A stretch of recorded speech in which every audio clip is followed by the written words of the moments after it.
الحمد لله على إحسانه والشكر له على توفيقه وامتنانه أشهد أن لا إله إلا الله تعظيما لشأنه وأشهد أن محمدا عبده ورسوله الداعي إلى رضوانه صلوات ربي وسلامه عليه وعلى آله وأصحابه ومن تبعهم بإحسان إلى يوم الدين. Bapak dan Ibu kaum muslimin wal muslimat, a'azzani Allah wa iyyakum.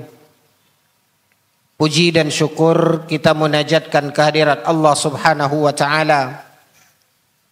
Salawat beserta salam pada junjungan kita Nabi Muhammad sallallahu alaihi wasallam. Bapak dan Ibu ikhwatal iman, sebagaimana kita ketahui bersama, insyaallah taala beberapa waktu ke depan kita akan memasuki bulan suci Ramadan, bulan yang sama-sama kita ketahui diberikan keistimewaan oleh Allah Subhanahu wa taala. Bahkan Allah Subhanahu wa taala membukakan pada bulan tersebut rahmatnya. Bahkan Allah Subhanahu wa taala di bulan ini, yaitu di bulan Ramadan, juga memberikan peluang untuk hamba-hamba Allah Subhanahu wa taala mendapatkan ampunan segala macam kebaikan dibentangkan oleh Allah Subhanahu wa taala di dalam bulan tersebut. Bahkan kita juga sangat mengetahui bahwasanya di antara malam-malam Ramadan ada satu malam yang amat istimewa. Allah mengatakan di dalam firman-Nya, A'udzu billahi minasyaitonir rajim, bahwasanya kata Allah, malam itu, yaitu yang dinamakan dengan malam Qadar, khairum min alfi syahr. Ketika seorang beribadah kepada Allah di malam yang istimewa tersebut, maka nilainya, kata Allah Subhanahu wa taala, khairun, lebih tinggi, lebih mulia dengan beribadah selama 1000 bulan. Malam yang mulia inilah yang kita kenal kaum muslimin yang dimuliakan oleh Allah dengan malam Qadar. Dan di malam itu juga kata Allah Subhanahu wa taala, tanazzalul malaikatu waruh. Pada malam itu juga turunnya para malaikat-malaikat Allah Subhanahu wa taala. Begitu juga ar-ruh, yaitu malaikat Jibril, yang dikatakan oleh Allah, salamun hiya hatta matla'il fajr. Yang mana malam itu penuh dengan kebaikan, keselamatan hingga datangnya fajar. Segala macam bentuk kemuliaan dari rahmat Allah Subhanahu wa taala dan lipat ganda pahala yang Allah Subhanahu wa taala sediakan, ditambah peluang untuk seseorang dapat meraih ampunan atas segala kesalahan dan dosa yang pernah dia ukir di dalam hidupnya. Maka peluang dan kesempatan itu kaum muslimin sangat dibentangkan oleh Allah Subhanahu wa taala. Peluangnya sangat besar. Makanya kata Nabi sallallahu alaihi wasallam, bila mana ada seorang mukmin yang Allah Subhanahu wa taala perkenankan bersua dengan bulan Ramadan tersebut, mendapatkan masa di mana Allah Subhanahu wa taala bentangkan segala kebaikan yang disebutkan oleh Allah di dalam Al-Qur'an ataupun di dalam hadis Nabi sallallahu alaihi wasallam terkait tentang kemuliaan bulan Ramadan, maka peluang ini tidak dimaksimalkan oleh seorang mukmin. Seandainya dia bertemu tetapi dia tidak memaksimalkan apa yang harus dia lakukan, menggapai kemuliaan-kemuliaan yang disediakan oleh Allah Subhanahu wa taala, meraih ampunan yang dijanjikan oleh Allah atas kesalahan dan dosanya, maka ketika peluang dan kesempatan itu berlalu tanpa dia meraih ampunan dari Allah Subhanahu wa taala, kata Nabi sallallahu alaihi wasallam di dalam sebuah hadis yang sahih, raghima anfum ri'in, kata Nabi, sungguh merugi seorang mukmin, sungguh merugi seseorang, kata Nabi sallallahu alaihi wasallam. Siapakah yang dikatakan oleh Nabi sallallahu alaihi wasallam ini merugi? Nabi sallallahu alaihi wasallam mengatakan, man adraka Ramadan falam yughfar lah, yaitu orang yang bersua dengan Ramadan. Allah perkenankan dia sampai di bulan Ramadan, dia ada, dia bernafas, dia bisa beraktivitas, dia bisa berbuat, tapi sangat merugi dia ketika Allah bukakan peluang, ketika Allah bentangkan kebaikan dan keberkahan Ramadan, maka sangatlah rugi jika seorang yang bersua dengan Ramadan tersebut dia tidak dapat meraih yang Allah Subhanahu wa taala sediakan berupa apa yang Allah janjikan, sebuah ampunan atas kesalahan dan dosa. Maka di sini kaum muslimin yang dimuliakan oleh Allah tabaraka wa taala, perlunya kita min babit tadzkir, karena kewajiban kita adalah untuk saling mengingatkan. Karena sifat orang-orang yang selamat dan orang-orang yang beriman serta beramal saleh bukan hanya untuk dirinya, akan tetapi kewajiban mereka adalah watawasau bil haq watawasau bis sabr, untuk kita saling mengingatkan. Dalam ayat yang lain Allah Jalla wa Ala berfirman, wa dzakir fa inna dzikra tanfa'ul mu'minin. Berilah peringatan, ingatkan saudara kita, bangunkan yang tertidur, ingatkan yang lupa, karena sesungguhnya peringatan itu memberikan faedah dan manfaat buat kaum mukminin. Maka ini yang perlu kita ingat kaum muslimin yang dimuliakan oleh Allah. Apa yang mesti kita persiapkan di dalam diri kita agar kita bisa meniti dan meraih apa yang Allah Subhanahu wa taala bentangkan ini. Apa yang Allah Subhanahu wa taala sediakan ini berupa rahmat Allah, ampunan Allah Subhanahu wa taala dan segala kebaikan yang Allah istimewakan di bulan nan suci ini. Maka apa yang harusnya kita persiapkan di dalam diri kita agar kita tidak merugi, agar kita tidak seperti yang dikatakan oleh Nabi sallallahu alaihi wasallam, tapi kita mampu memaksimalkan peluang-peluang yang Allah Subhanahu wa taala berikan kepada kita. Inilah yang harus kita ingat, ikhwatal iman, mumpung masih beberapa hari kita sehingga bisa melaksanakan apa yang harus kita persiapkan untuk menyambut datangnya bulan suci Ramadan ini. Makanya kaum muslimin yang dimuliakan oleh Allah, harusnya kita juga sangat menyadari di mana telah berlalu di dalam umur kita berkali-kali bulan Ramadan yang telah kita lewati.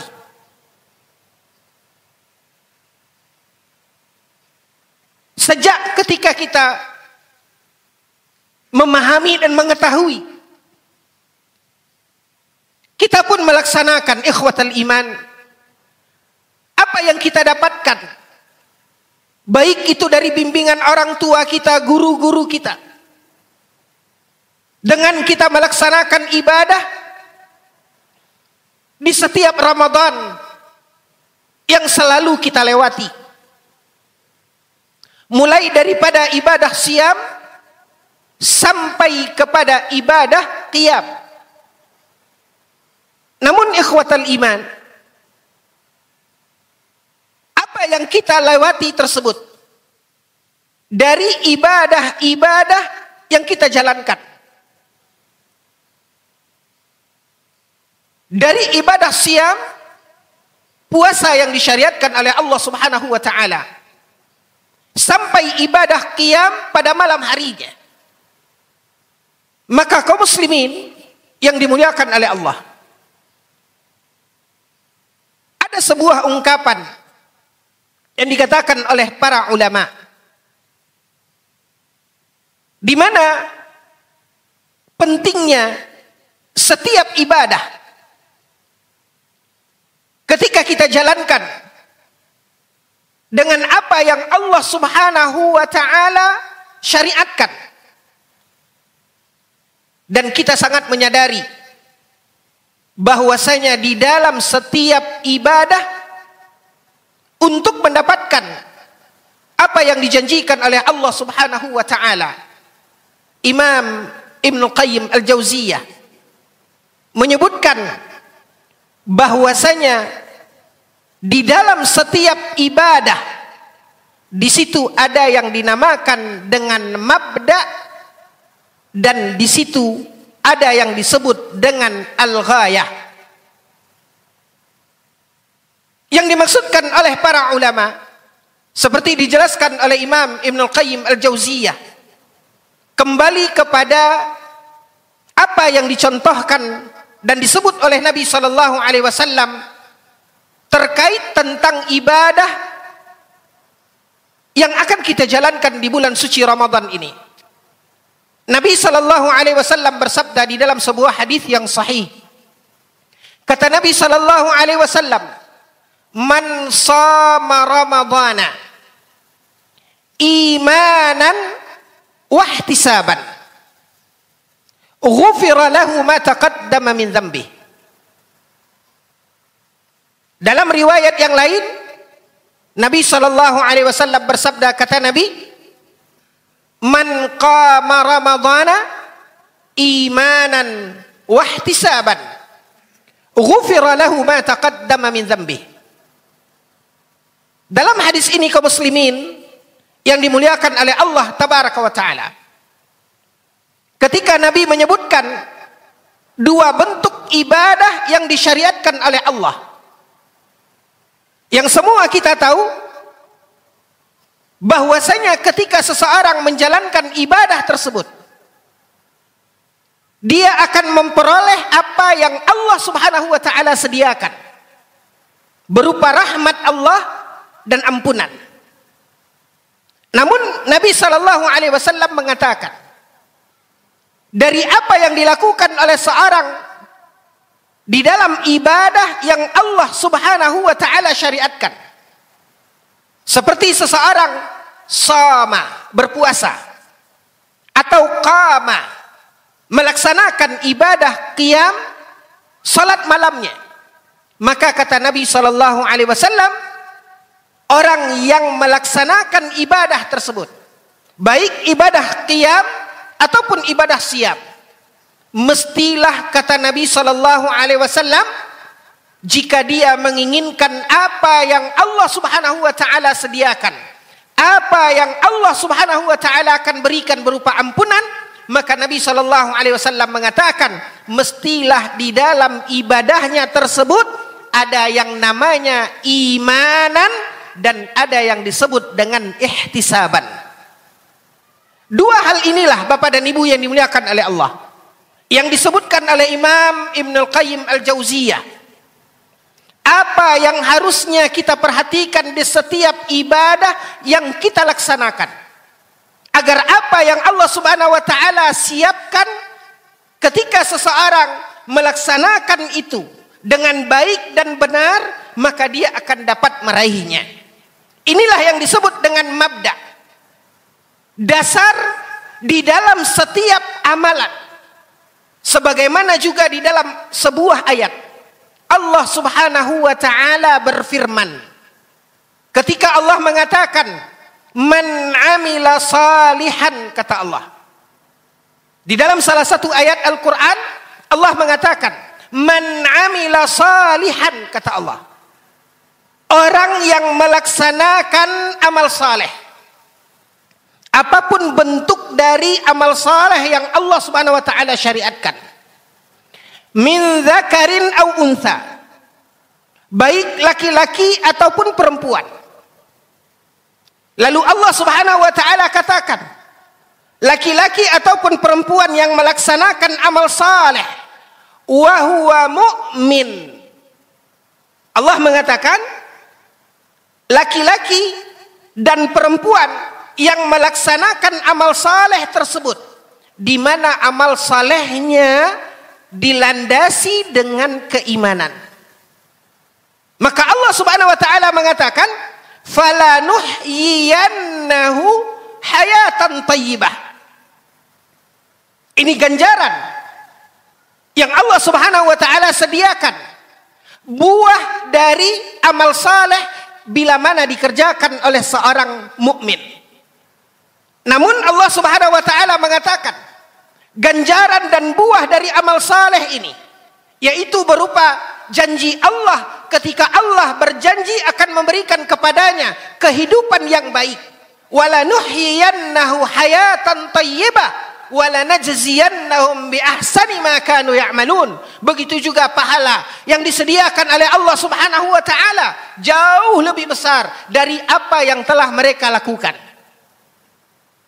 Ganjaran ini kaum muslimin baru akan dapat diperoleh oleh siapapun, baik laki-laki dan perempuan, yang melaksanakan amal saleh.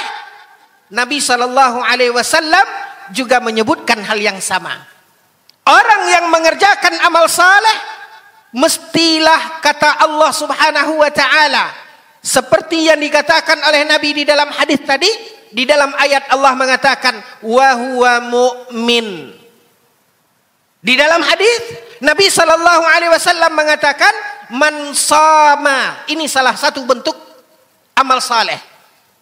Apa buahnya yang dijanjikan oleh Allah Subhanahu wa taala? "Ghufira lahu ma taqaddama min dzambih." Maka Allah akan berikan kepadanya ampunan.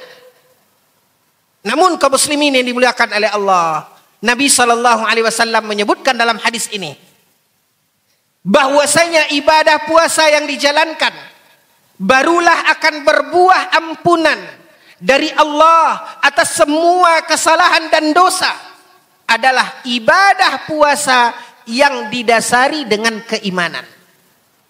Maka dari ayat dan hadis ini kaum muslimin yang dimuliakan oleh Allah Subhanahu wa taala, inilah yang dinamakan oleh para ulama, yang disebut oleh Imam Ibnul Qayyim Al-Jauziyah sebagai mabda atau pondasi dari setiap amal. Maka ikhwatal iman, persiapan menyambut datangnya bulan suci Ramadan, ketika kita akan memasuki ajang di mana kita akan isi waktu Ramadan kita dengan ibadah dan ketaatan. Di situ ada harapan dari janji Allah Subhanahu wa taala berupa rahmatnya dan ampunan Allah. Maka kaum muslimin, yang mesti pertama kali kita persiapkan adalah pondasi iman yang disebutkan oleh Allah Subhanahu wa taala. Allah mengatakan di dalam ayat tadi, "Man 'amila salihan min dzakarin aw untha wa huwa mu'min." Siapapun yang melaksanakan amal saleh mestilah didasari dengan keimanan, kata Allah Subhanahu wa taala. Makanya para ulama ahli tafsir ketika menjelaskan tafsir dari ayat yang mulia ini, kenapa Allah Subhanahu wa taala tekankan, kenapa Allah Subhanahu wa taala tegaskan wa huwa mu'min, disebutkan oleh para ulama seperti disebutkan oleh Syekh As-Sa'di di dalam kitab tafsirnya Taisir Karimur Rahman fi Tafsir Kalamil Mannan, bahwasanya penekanan dari Allah tentang iman di dalam seseorang akan melakukan amal saleh dikatakan oleh Syekh As-Sa'di rahimahullah, li'annal imana syartun fi sihhatil a'mal. Karena sesungguhnya iman itu adalah syarat utama. Iman adalah syarat utama diterimanya amal. Makanya kaum muslimin yang dimuliakan oleh Allah, inilah yang dikatakan oleh Imam Ibnul Qayyim Al-Jauziyah sebagai mabda atau pondasi, start awal dari setiap amal. Tanpa seseorang kaum muslimin yang dimuliakan oleh Allah memperbaiki pondasinya, maka akan sia-sia bangunan yang akan dia tegakkan. Pentingnya pondasi iman, pengukuhan terhadap pondasi tersebut agar bangunan berdiri dengan indah dan megah. Makanya dikatakan oleh para ulama ahli tafsir, karena iman adalah syarat utama diterimanya amal. Maka bagaimana ikhwatal iman dari ibadah puasa yang kita jalankan, yang kita lakukan, di mana di balik ibadah puasa itu ada nilai takwa yang akan kita petik. Ada harapan ampunan dari dosa dan segala kesalahan yang ingin kita raih. Jika seandainya amal ibadah yang kita kerjakan diterima oleh Allah Subhanahu wa taala. Sementara syarat utama diterimanya sebuah amalan adalah iman. Ini yang dikatakan oleh para ulama ahli tafsir. Karena iman adalah syarat utama. Keimanan di sini kaum muslimin yang dimuliakan oleh Allah tabaraka wa taala, yang menjadi syarat utama, yang menjadi pondasi sehingga di atas pondasi itu akan tegak amal saleh, adalah keimanan, keikhlasan dan tauhid kepada Allah Subhanahu wa taala. Jika seandainya seseorang di dalam amalnya tidak didasari dengan keikhlasan, ketika dia ada harapan selain daripada janji Allah Subhanahu wa taala di dalam amal yang dia perbuat, apakah itu berupa harapan ingin mendapatkan sanjungan, ingin mendapatkan pujian, maka kaum muslimin yang dimuliakan oleh Allah Azza wa Jalla, cukuplah apa yang dikatakan oleh Nabi sallallahu alaihi wasallam ketika Nabi menceritakan terkait tentang ada 3 manusia yang dengan mereka Allah sulut api neraka. Orang yang dengan mereka Allah sulut api neraka diceritakan oleh Nabi sallallahu alaihi wasallam di dalam hadis yang cukup panjang. Ketika Rasulullah sallallahu alaihi wasallam menceritakan di mana di akhirat ada seseorang yang Allah Subhanahu wa taala karuniakan kepadanya harta. Lalu Allah Subhanahu wa taala memanggilnya. Ketika dia datang menghadap Rabb-Nya, Allah Jalla wa Ala, maka Allah Subhanahu wa taala menyebutkan karunia yang Allah telah curahkan kepadanya, fa'arafaha, dan dia pun mengakuinya. Allah telah limpahkan untuknya harta. Lalu Allah Subhanahu wa taala tanyakan kepadanya, apa yang telah engkau perbuat dengan harta yang telah Allah berikan ini? Maka dia mengatakan, aku berinfak di jalanmu ya Allah. Dia melakukan amal saleh, dia melakukan kebaikan, di mana kebaikan amal saleh berupa sedekah adalah amal yang Allah Subhanahu wa taala lipat gandakan pahalanya. Seperti yang Allah Subhanahu wa taala kisahkan di dalam ayatnya. Maka ketika orang ini mengatakan di mana dia bersedekah, dia berinfak, lalu kata Allah Azza wa Jalla, kadzabt, kata Allah, engkau dusta. Disanggah dan diingkari oleh Allah Subhanahu wa taala. Walaupun secara zahir dia telah berbuat, dia telah memberikan hartanya di jalan Allah Subhanahu wa taala, membantu orang-orang yang susah, melapangkan jalan orang-orang yang terhimpit kesulitan, memberikan bantuan dan memudahkan sarana-sarana di jalan Allah Subhanahu wa taala, segala bentuk sedekah.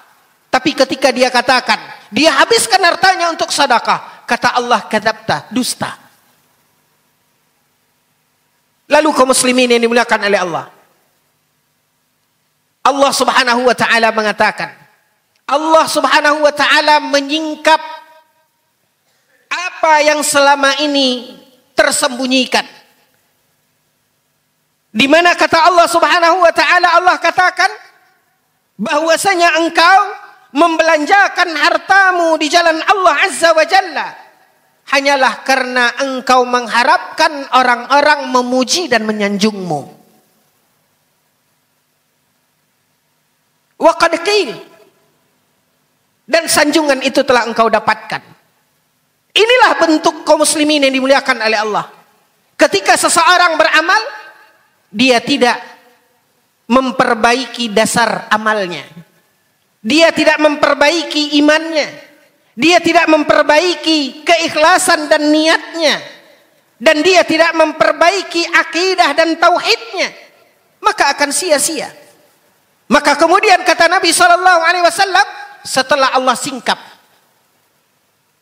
apa yang dia lakukan berupa kebaikan yang tidak didasari dengan keikhlasan, maka kata Nabi SAW, wasuhiba ala wajhihi hatta ulqiya fi nari jahannam. Akhirnya orang yang seperti ini, kata Nabi SAW, diseret dengan wajahnya yang tergores ke tanah dengan batu-batu yang tajam, hatta ulqiya fi nari jahannam, sampai akhirnya dia dicampakkan ke dalam neraka jahannam. Bayangkan dan lihat kaum muslimin yang dimuliakan oleh Allah. Ketika Allah Subhanahu wa taala berikan peluang dari rezeki yang Allah Subhanahu wa taala karuniakan, dengan rezeki tersebut dia ingin berbuat kebaikan, yaitu sebuah amal istimewa yang Allah Subhanahu wa taala lipat gandakan pahala, seperti diumpamakan oleh Allah di dalam sebuah ayat, dalam kebaikan sedekah. Tapi lihat buah dan hasilnya. Tapi lihat apa yang dia dapatkan ketika dia tidak memperhatikan dasar amalnya. Disinilah kaum muslimin yang dimuliakan oleh Allah.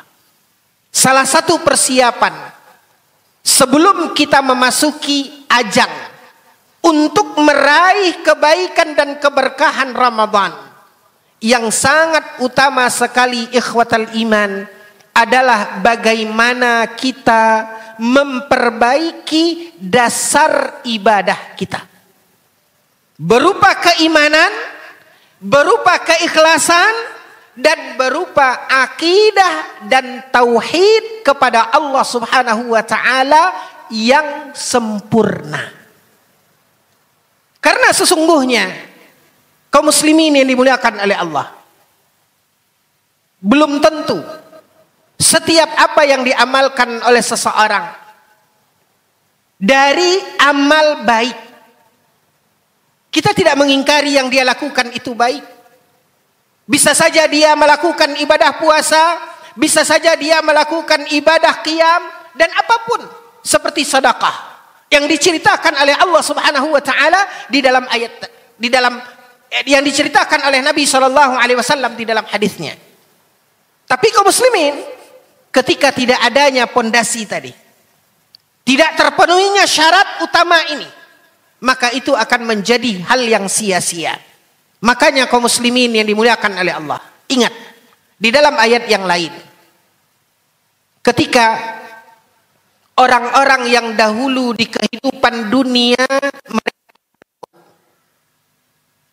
mereka telah beramal, mereka isi kehidupannya dengan kebaikan, tapi mereka lupa dari sisi pondasi dan mabda tadi, dari sisi keimanan dan akidah yang benar ini. Maka kata Allah Azza wa Jalla di dalam Al-Quran, wa qadimna ila ma amilu min amal. Ketika orang-orang yang semasa hidupnya mereka berbuat kebaikan, Mereka beramal. Mereka minta kepada Allah Subhanahu wa taala. Mereka tuntut kepada Allah, kami berbuat, kami sudah begini, kami sudah begini. Maka kata Allah Azza wa Jalla, wa qadimna ila ma amilu min amal. Kami perlihatkan, kata Allah, amalan yang telah mereka amalkan dahulu. Tapi sayang, kata Allah Azza wa Jalla, faja'alnahu haba'am manthura. Tapi ketika Allah perlihatkan, ini loh yang dahulu kalian amalkan, ini loh yang dahulu kalian perbuat, kata Allah Azza wa Jalla. Tapi sayang, ketika apa yang mereka amalkan itu di sisi Allah tidak ada nilainya. Ketika Allah Azza wa Jalla mengatakan faja'alnahu haba'am manthura, kami jadikan amalnya itu bagaikan debu yang berterbangan. Maka jangan kaum muslimin yang dimuliakan oleh Allah tersia-siakan usaha dan upaya kita. Pentingnya dasar iman dan tauhid yang benar di atas setiap ibadah dan amal. Karena kaum muslimin yang dimuliakan oleh Allah, kalau kita tidak perhatian dengan dasar ini, maka hal itu akan sia-sia. Allah Subhanahu wa taala juga berfirman di dalam Al-Qur'an ketika Allah Jalla wa Ala mengatakan, "Wa laqad uhiya ilaika wa ilal ladzina min qablika." Kata Allah Azza wa Jalla, sungguh telah kami wahyukan kepada engkau wahai Muhammad, Nabi Muhammad, Rasulullah sallallahu alaihi wasallam, sebagai uswah dan qudwah bagi kita. Apa kata Allah? Walaqad uhiya ilaika wa ilal ladzina min qablika. Wahai Muhammad, kata Allah, telah kami wahyukan kepada engkau dan juga telah kami wahyukan kepada nabi-nabi sebelum engkau. Apa yang Allah wahyukan kepada Nabi Muhammad dan juga nabi-nabi sebelumnya? Allah mengatakan, la in asyrakta la yahbatanna amaluka. Apa kata Allah Azza wa Jalla kepada Rasulullah? Begitu juga kepada nabi-nabi sebelum beliau. Dan ini berlaku untuk semua umat. Apa kata Allah? La in asyrakta, jika engkau melakukan kesyirikan, jika engkau menyekutukan Allah, apapun bentuk dari kesyirikan tersebut, maka konsekuensinya, Bapak dan Ibu yang dimuliakan oleh Allah, apa kata Allah kepada Rasulullah sallallahu alaihi wasallam, yang kita tahu Bapak dan Ibu bagaimana ibadah dan ketaatan Rasulullah.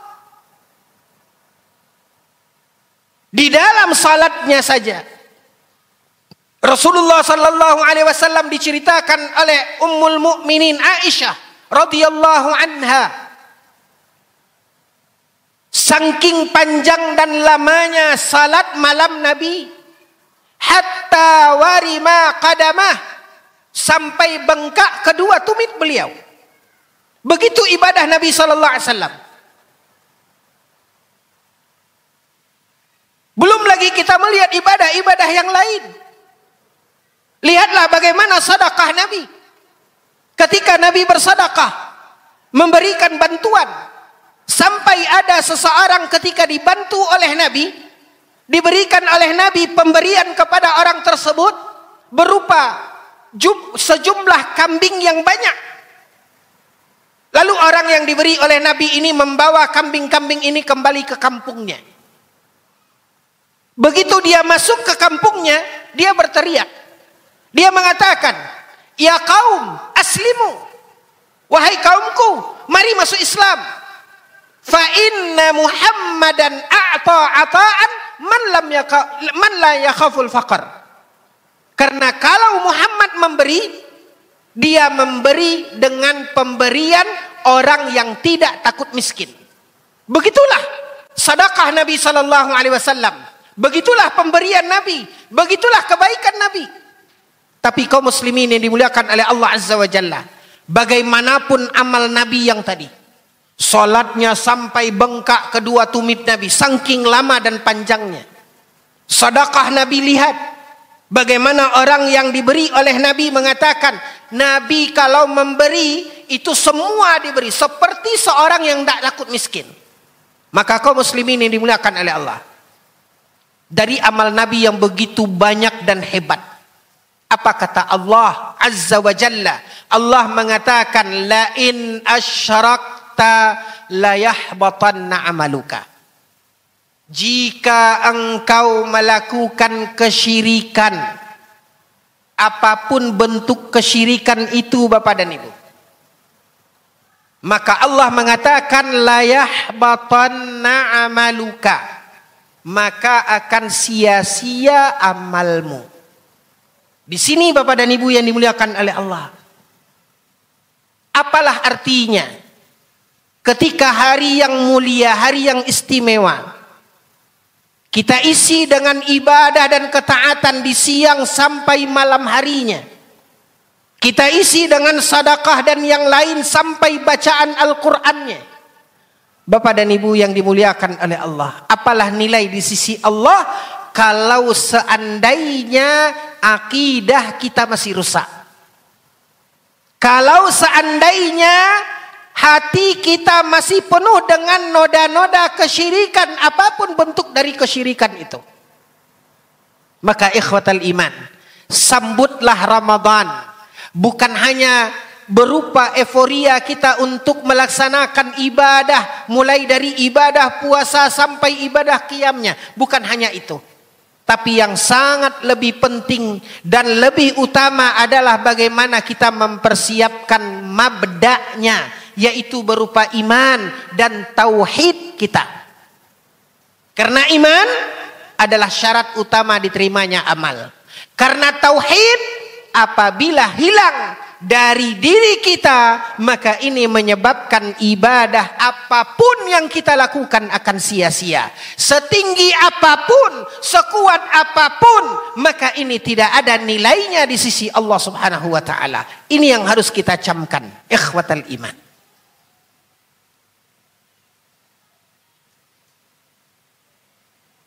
Lalu kemudian,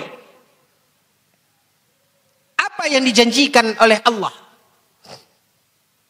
Buah dari ibadah.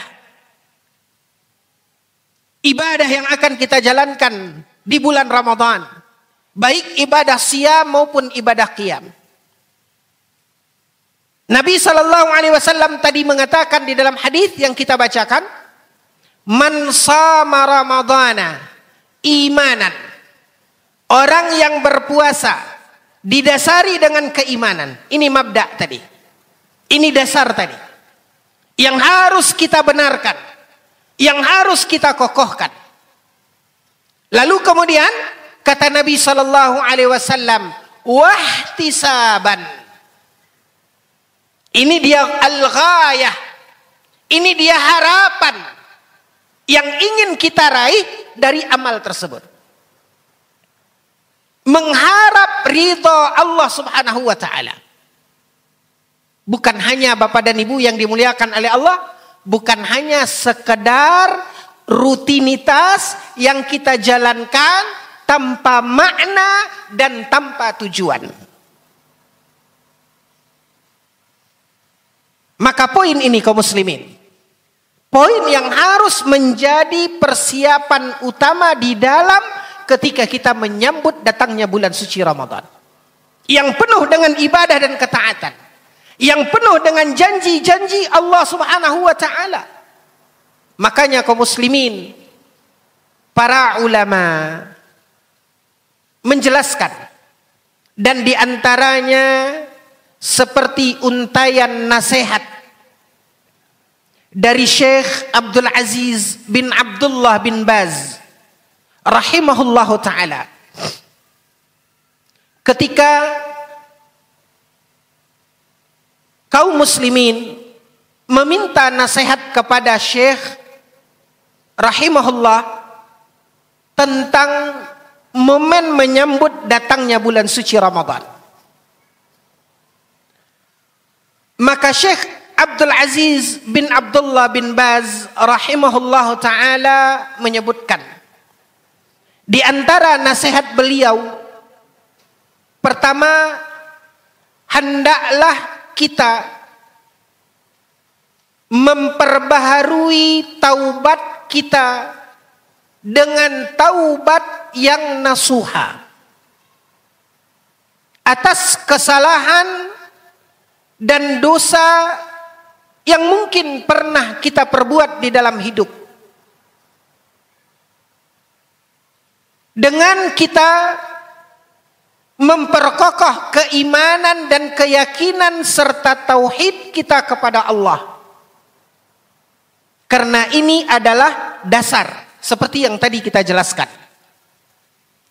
Lalu kemudian yang kedua, yang tidak kalah pentingnya, kaum muslimin yang dimuliakan oleh Allah, adalah kita mempersiapkan diri kita dengan bekal ilmu.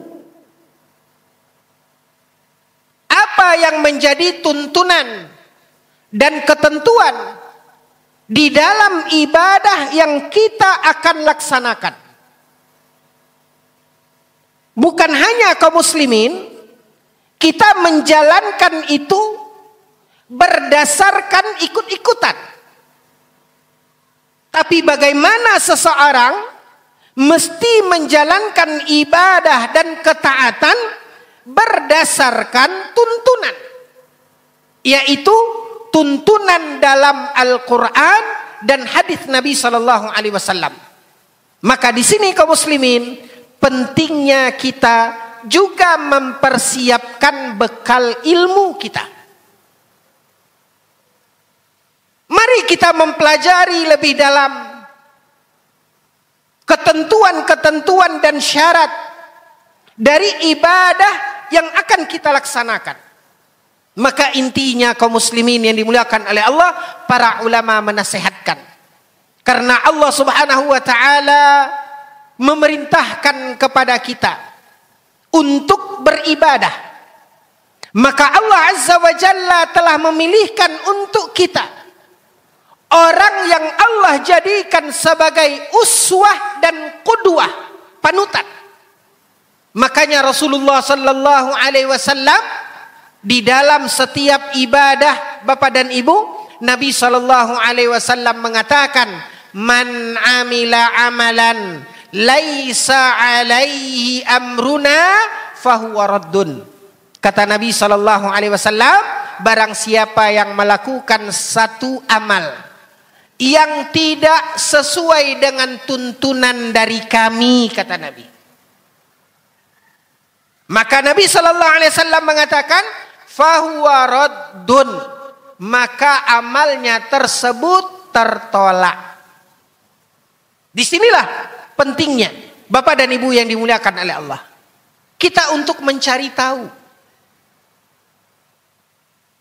untuk kita dituntut belajar.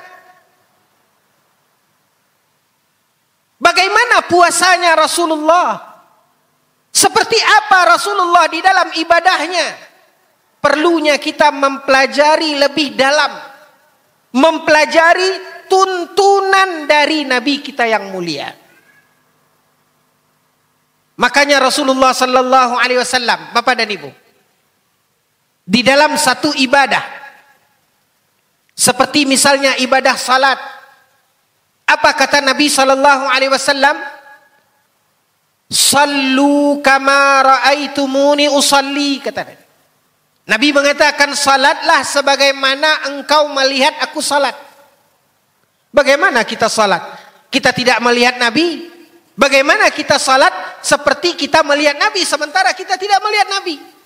Maksudnya di sini, Bapak dan Ibu yang dimuliakan oleh Allah Azza wa Jalla, kitab-kitab para ulama yang memuat hadis-hadis Nabi Sallallahu Alaihi Wasallam menceritakan bagaimana ibadahnya Nabi.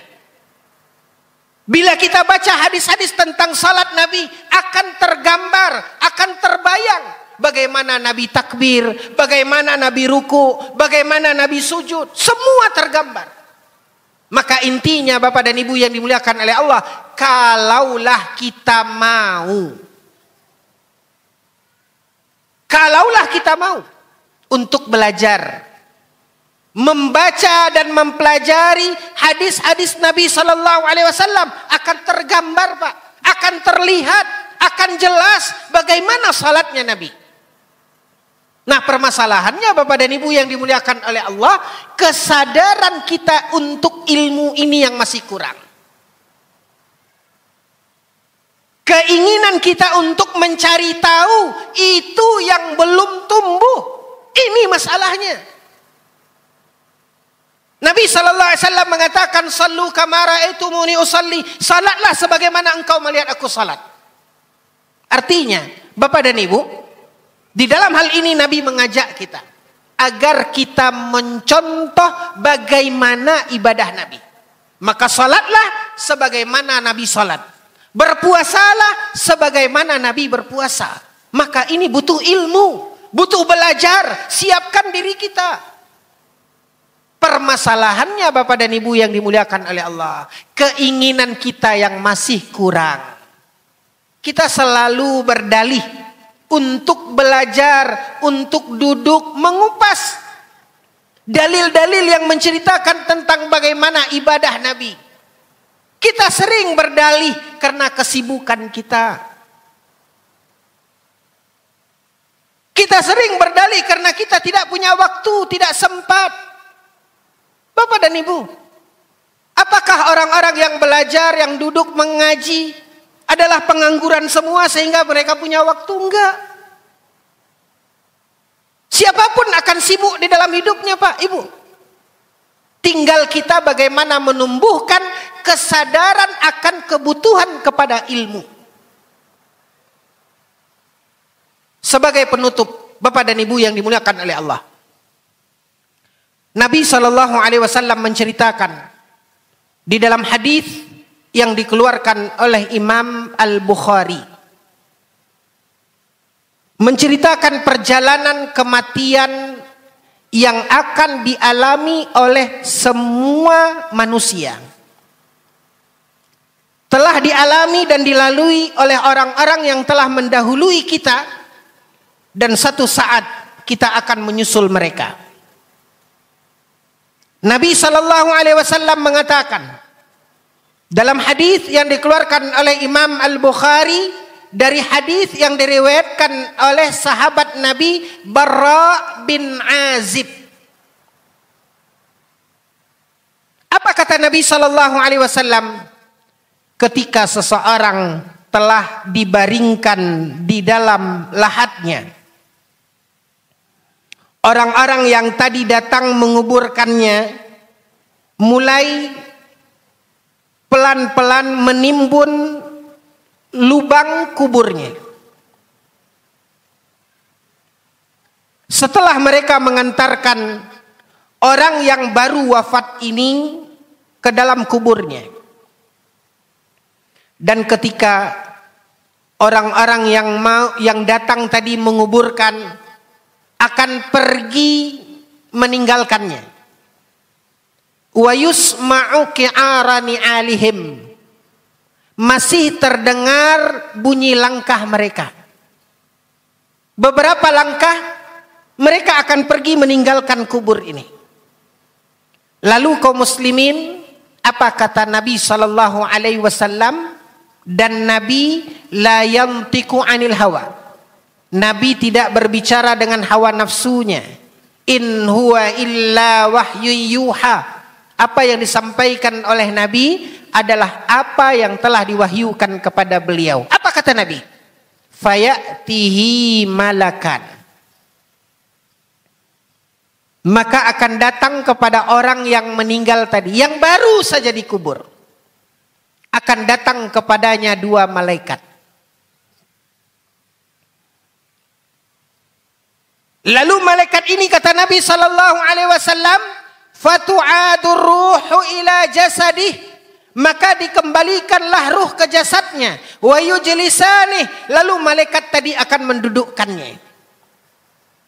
Lalu malaikat ini bertanya, Bapak dan Ibu yang dimuliakan oleh Allah, bertanya tentang beberapa pertanyaan yang disebut oleh Nabi Sallallahu Alaihi Wasallam dalam hadisnya dengan fitnatul qabri, yaitu pertanyaan malaikat di dalam kubur. Pertanyaan demi pertanyaan tentang siapa Rabbnya, tentang siapa nabinya, dan tentang apa agamanya. Yang ingin kita garis bawahi Bapak dan Ibu yang dimuliakan oleh Allah, kata Nabi, ada orang-orang yang bisa menjawab dengan baik dan benar, orang-orang yang lurus iman dan amalnya. Tapi ada juga orang-orang yang ketika ditanya, dia mengatakan la adri. Kata Nabi SAW, ketika ditanya kepadanya, man rabbuka wa man nabiyyuk wa ma dinuk, ditanya oleh malaikat, dia mengatakan la adri, aku tidak tahu.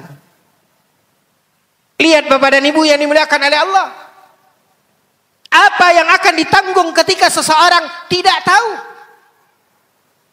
Dan ada juga yang mengatakan, Bapak dan Ibu yang dimuliakan oleh Allah, mereka mengatakan, aku tidak tahu. Sami'tun nasa yaquluna faqultu mithla ma qalu. Ada yang menjawab tidak tahu, ada yang menjawab aku dengar orang-orang mengatakan begini, aku ikut seperti itu pula. Artinya dia beragama bukan didasari dengan ilmu.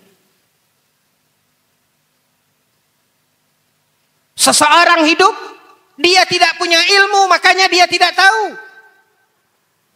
Ada orang yang menjalankan agama, tapi bukan berdasarkan ilmu, bukan berdasarkan tuntunan, tapi berdasarkan ikut-ikutan.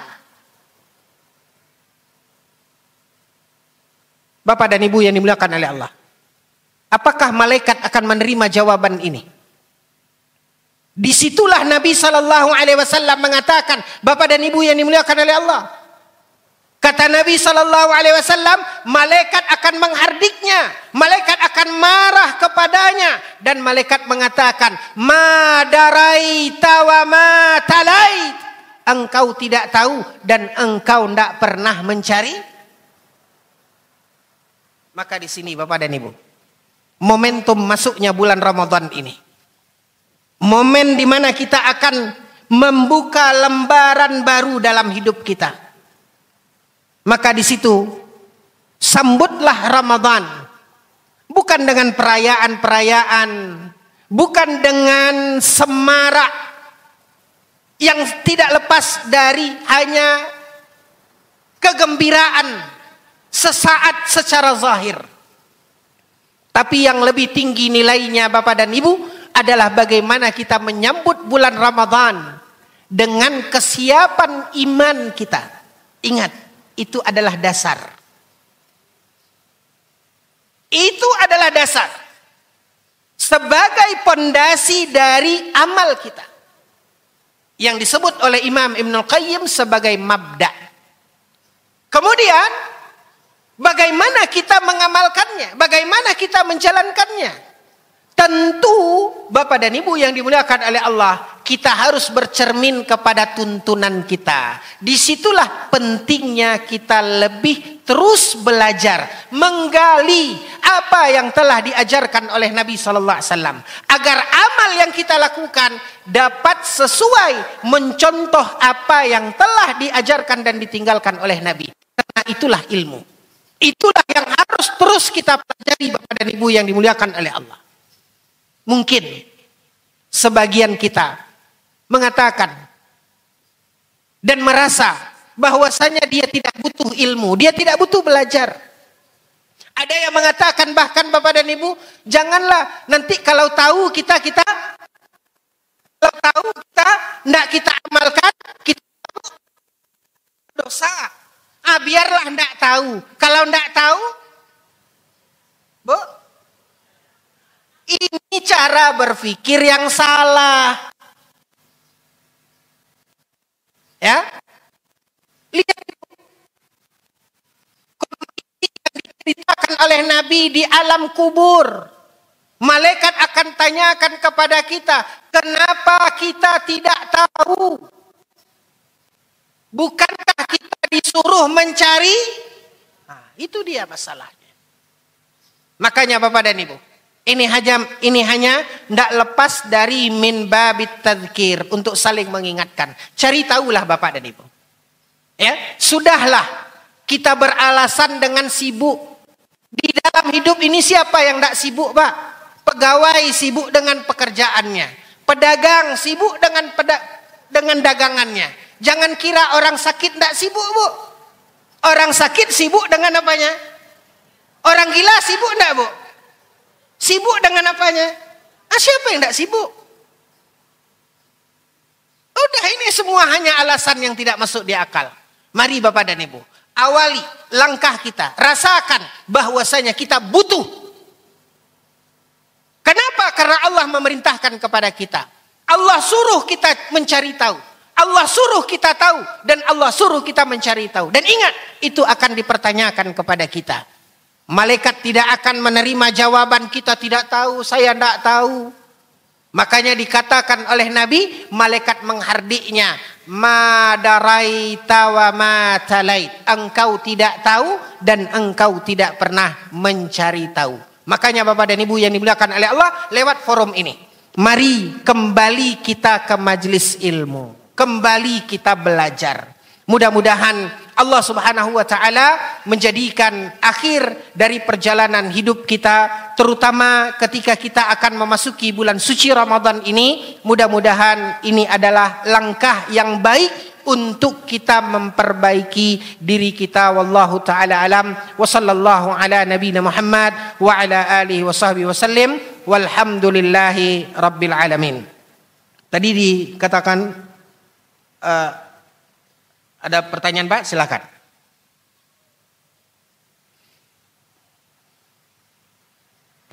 Ya, tadi disebutkan kalau ada pertanyaan kita luangkan waktu untuk sesi tanya jawab. Silakan kalau ada pertanyaan. Tidak ada, Pak? Bu, pas?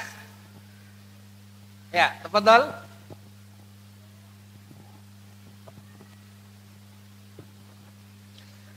Bismillahirrahmanirrahim. Assalamualaikum warahmatullahi wabarakatuh. Waalaikumsalam warahmatullahi wabarakatuh. Barakallahu fikum Ustaz wa barakallahu fikum jami'an. Itu jamaah. Ada yang saya ingin pertanyakan, Ustaz. Ketika kita menyambut bekal Ramadan tentunya harus dengan ilmu.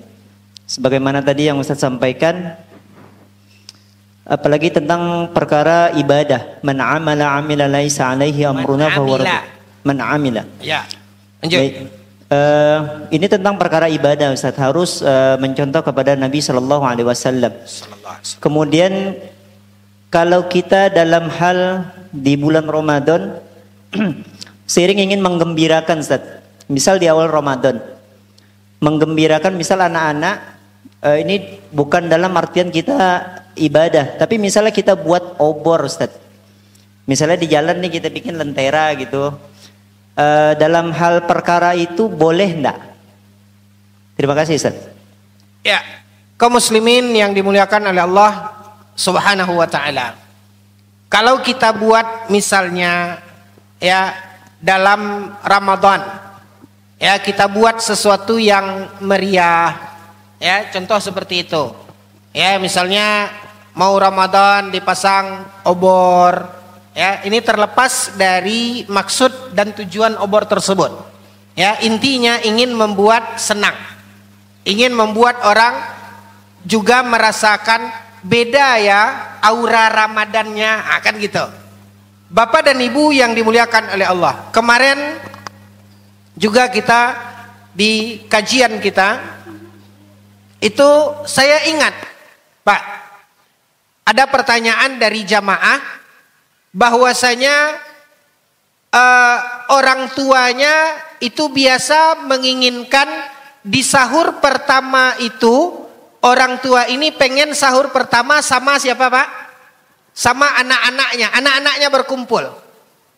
Nah dari pertanyaan itu saya ingat, saya bilang, seingat saya dulu kalau sahur pertama itu ayam hilang 2 di kandang.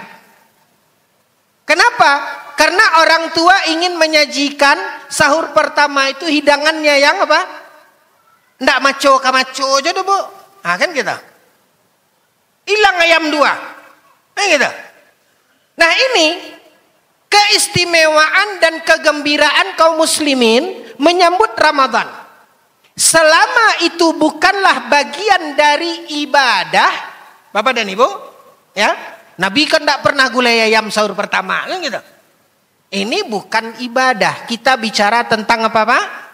Tentang ibadah. Ya, tentang ibadah. Nah, kalau seandainya ingin membahagiakan seperti tadi, ingin seperti apa di sebagian tempat sebelum Ramadan bersihkan dulu masjid, kan gitu, gotong royong, hal-hal yang seperti ini, kegembiraan seperti ini, selama itu tidak dikaitkan dengan bentuk ibadah, maka itu tidaklah menyalahi insyaallah taala. Ya, misalnya di beberapa daerah juga ada kebiasaan yang baik, mereka mengadakan apa? Menyediakan takjil dan sebagainya, atau apapun itu. Hal-hal yang seperti ini kaum muslimin yang dimuliakan oleh Allah, kendati pun di zaman Nabi sallallahu alaihi wasallam itu tidak ada, ya. Di zaman Nabi tidak seperti itu, tidak mengistimewakan hal yang seperti itu, tapi selama ini tidak berkaitan dengan ibadah, insyaallah taala hal itu tidak mengapa. Yang tidak boleh kaum muslimin yang dimuliakan oleh Allah bila hal itu terkait dengan ibadah. Ya, kalau hanya kegembiraan seperti tadi, insyaallah taala masih sesuatu yang tidak melanggar insyaallah taala. Wallahu taala a'lam. Ada lagi? Ada, Ustaz? Ya, Pak. Ini permasalahan ibu-ibu, Ustaz. Ya.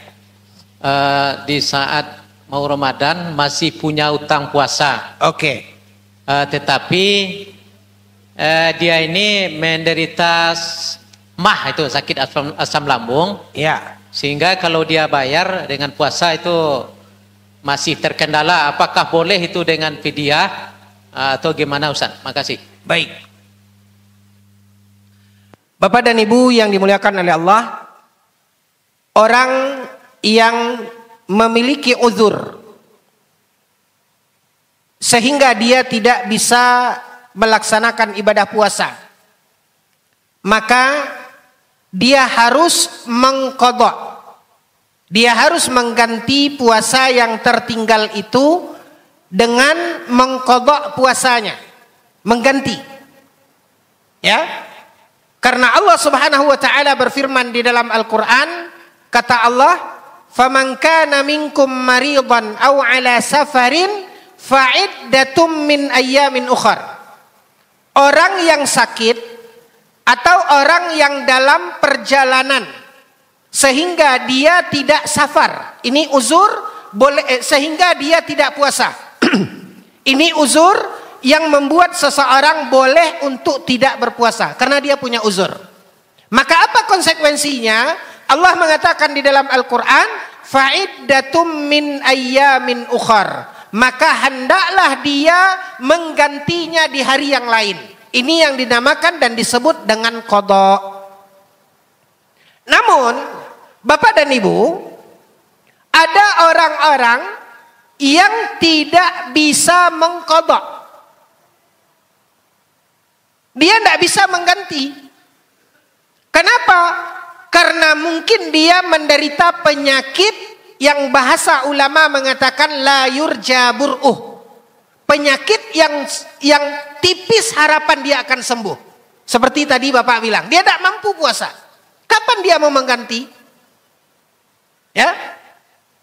Atau orang-orang yang punya hutang puasa, dia ingin mengganti, tapi tidak bisa mengganti. Sehingga berat bagi dia menggantinya. Atau jumlah hutang puasanya cukup banyak, berat menggantinya. Siapa contohnya? Contohnya misalnya ibu-ibu. Ramadan ini dia tidak bisa puasa. Kenapa? Hamil. Tidak sanggup puasa. Sehingga sebulan itu tidak ada puasa. Berarti punya hutang berapa, Bu? Sebulan, 30 hari. Lalu kemudian habis Ramadan, ibu mau mengganti. Bisalah dicicil 30. Gimana mau mengganti? Anak sudah lahir, ibu mau puasa, datang lagi Ramadan berikutnya, yang dulu belum diganti, ibu menyusui. Sudah berapa kali Ramadan? 2 kali Ramadan. Udah berapa utang, Bu? Ganti 60. Tahun depan mau mengganti, keburu hamil lagi. Jadi Allah Subhanahu wa taala mengatakan Bapak dan Ibu, wa 'alal ladzina yutiqunahu fidyatun. Orang yang tidak bisa mengganti atau berat baginya mengganti, maka kata Allah, gantilah dengan apa? Fidyah. Ganti dengan apa? Dengan fidyah. Apa fidyah itu, Ibu? Fidyah itu adalah kata Allah, ta'amu miskin.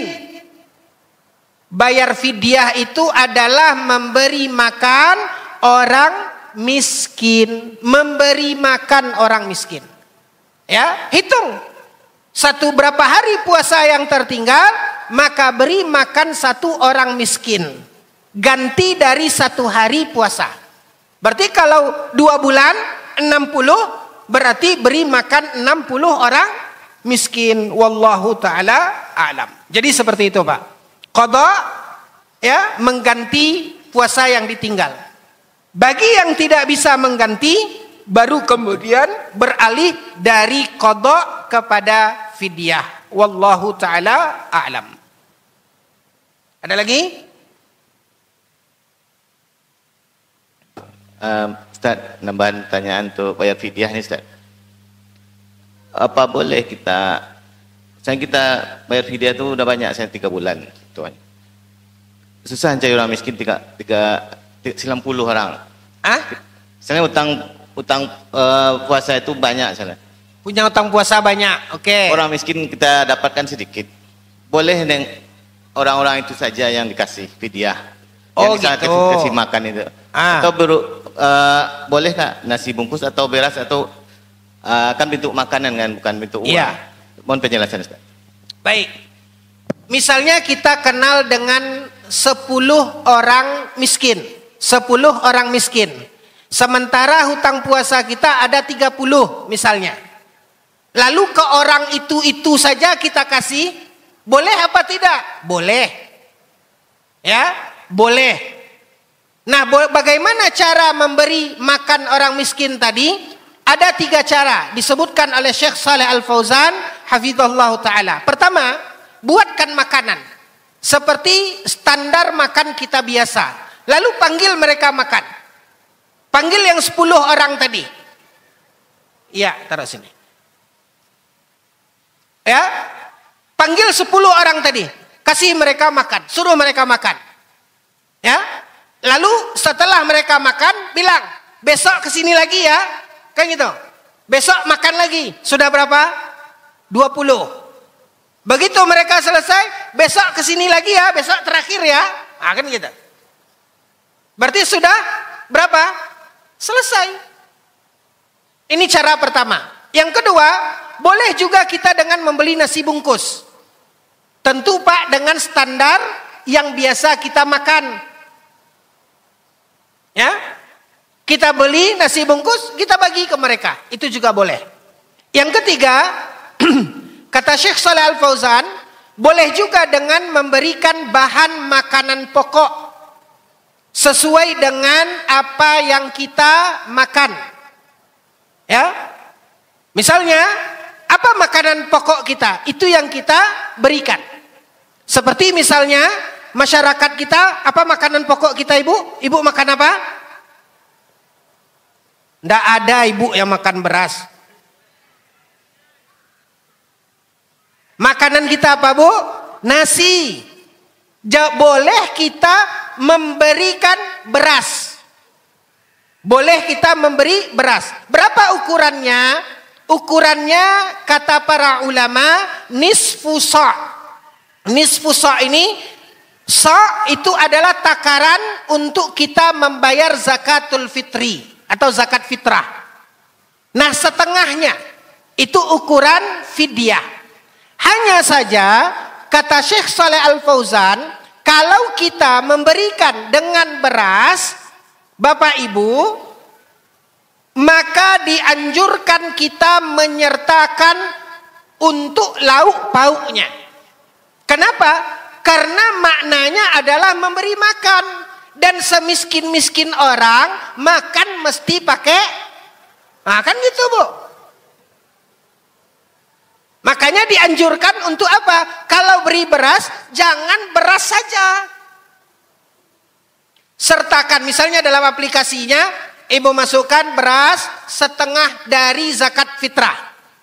Lalu masukkan apa untuk lauknya?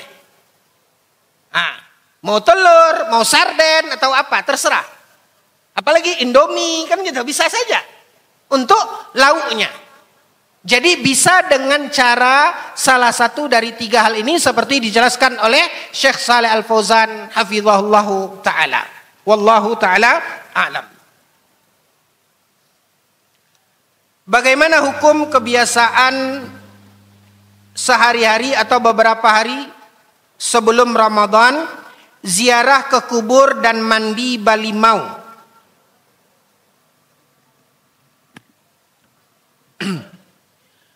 Bapak dan Ibu yang dimuliakan oleh Allah. Ya. Di masyarakat kita itu ada kebiasaan ini. Kaum muslimin, Rasulullah sallallahu alaihi wasallam mengatakan, "Kuntu nahaitukum an ziyaratil qubur ala fazuruha fa innaha tudzakkirukumul akhirah." Nabi SAW mengatakan, ziarahilah kubur, kata Nabi, karena sesungguhnya dengan ziarah kubur itu akan mengingatkan kita kepada apa Pak? Kepada kematian. Ini hadis Nabi, di mana Nabi menyuruh kita berziarah kubur. Kira-kira Pak, di dalam hadis tadi, ada enggak Nabi mengaitkan ziarah kubur itu di waktu tertentu? Enggak ada.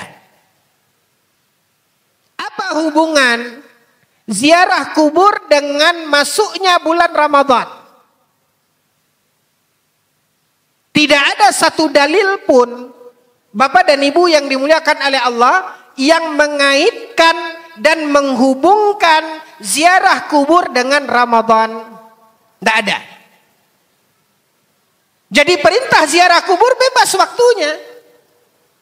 Kalau kita kaitkan, hubungkan sesuatu, maka itu mesti ada dalil yang menghubungkannya. Kalau tidak ada dalil yang mengaitkan, maka berarti kita mengaitkan tanpa dalil. Makanya di sini kaum muslimin yang dimuliakan oleh Allah, selama tidak ada dalil yang mengaitkan antara ziarah kubur dengan Ramadan, maka berarti tidak ada hubungan. Ini pertama. Bukan kita mengingkari ziarah kubur, silakan ziarah kubur. Nabi suruh supaya ingat mati. Tapi jangan khusus ketika bulan apa Pak? Ramadan. Ini yang tidak ada dalilnya. Sama Bapak dan Ibu, kita harus saling maaf memaafkan. Kapan kita saling maaf memaafkan? Setiap waktu itu yang tepat. Maaflah cie, wak masuk puasa. Sudah rayo cakap walia, gitu. Itu yang indah-indah aja tuh namanya. Maaf memaafkan itu setiap waktu. Terus balimau. Ini baru. Balimau. Apa kaitan Ramadan dengan balimau? Kaum muslimin yang dimuliakan oleh Allah. Balimau itu identiknya dengan seseorang mensucikan badannya. Balimau bahasa lainnya seperti seseorang keramas, kan gitu Bu. Keramas supaya bersih jasmani. Oke, Bapak dan Ibu. Sebelumnya saya mohon maaf. Sebelumnya saya mohon maaf. Tapi ini adalah ilmu yang harus kita sampaikan. Contoh begini. Kalau seandainya seseorang, ya, maaf Bapak dan Ibu, di malam itu dia junub. Malam itu dia junub. Lalu dia terbangun ketika azan subuh. Ketika azan subuh. Atau anggaplah dia bangun sahur. Kalau dia mandi, tidak bisa sahur. Kalau dia sahur, mandinya setelah subuh. Yang mana ibu lakukan dulu? Sahur dulu atau mandi dulu? Sahur dulu. Walaupun mandinya setelah, sah tidak puasa ibu? Berarti apa hubungannya jasmani dengan puasa? Logikanya. Kalau seandainya, ya kan ini bulan suci, kita harus suci. Nah kalau junub kita di malam Ramadan. Ibu, kaitan bersihnya jasmani dari najis dan hadas, itu kaitannya dengan apa? Sholat, bukan dengan apa? Puasa. Jadi apa hubungannya? Tidak ada hubungannya. Apalagi Bapak dan Ibu yang dimuliakan oleh Allah. Ini bukan saja tradisi di sini. Di Riau juga banyak tradisi begitu Ibu. Itu ada namanya Balimau. Ya. Di mana sehari sebelum Ramadan itu penuh tuh Bu. Tempat-tempat pemandian. Semua lubuk-lubuk penuh itu. Mulai dari lubuk sampai lubuk buaya itu penuh itu. Nah, apa yang terjadi di situ? Mereka mengatakan menyambut datangnya bulan suci Ramadan. Turun ke tempat-tempat pemandian itu bercampur baur. Laki-laki dan perempuan masuk ke sungai-sungai itu dan pakaian yang transparan. Begitu dia masuk, angkat badannya, kelihatan lekuk tubuhnya, auratnya.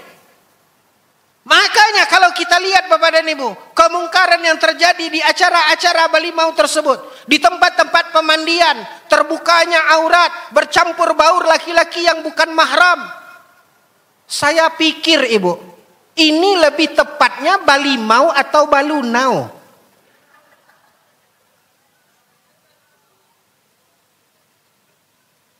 Nah ini tidak ada dalam agama kita Bapak dan Ibu. Kemudian yang kedua, lihat. Dalam pelaksanaannya rasanya kok mirip perbuatan orang apa Ibu? Ya, bedanya kita di Sungai Muara, mereka di Sungai Gangga, kan itu aja bedanya.